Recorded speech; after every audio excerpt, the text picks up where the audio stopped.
News Tamil கழுகு. தமிழ்நாட்டுல விஜயை போல பாண்டிச்சேரியில லாட்டரி அதிபர் மார்டினின் மகன் சார்லஸ் மார்டினை பி டீமா பாஜக களமிறக்கிறதா விமர்சனங்கள் எழுந்திருக்கு.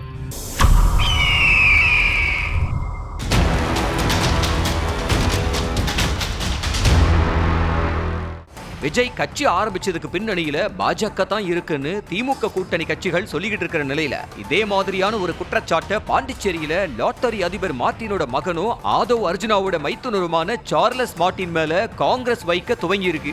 சார்லஸ் மார்டின் பாண்டிச்சேரியில தனி கட்சி ஆரம்பிக்கிற வேலைகள்ல இறங்கி இருக்காராம். இதுக்கு பின்னணியில பாஜக இருக்குன்னு புதுச்சேரி எதிர்கட்சிகள் சொல்ல துவங்கி இருக்கு. புதுச்சேரி பாஜக தலைவர்களோட நெருக்கம் காட்டுற சார்லஸ் மார்டின் ஆட்சி மாற்றம் வேணுங்கிற கோரிக்கையோட புது கட்சி ஆரம்பிக்க போறதா அறிவிச்சிருக்காரு.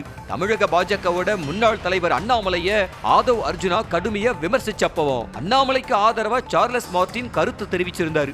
ஏற்கனவே ஜேசிஎம் மக்கள் மன்றங்கிற பேர்ல மக்கள் நலத்திட்ட உதவிகளை குறிப்பா ஆளும் கட்சியா இருக்கிற என்ஆர் காங்கிரஸ் எம்எல்ஏக்கள் தொகுதிகள்ல வீட்டு உபயோக பொருட்கள் இன்னும் பல உதவிகள்னு செஞ்சுக்கிட்டு இருக்கிற சார்லஸ் மார்டின் தீபாவளிக்கு புதுச்சேரி முழுக்க பெரும்பாலான மக்களுக்கு பரிசு பொருட்களை விநியோகிச்சிருக்காரு.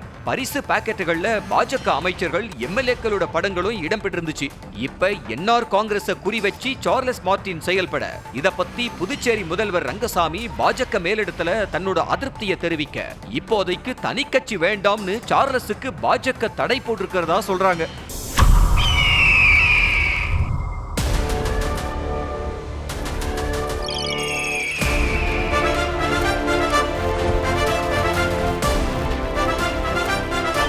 நியூஸ் தமிழ் கழுகு.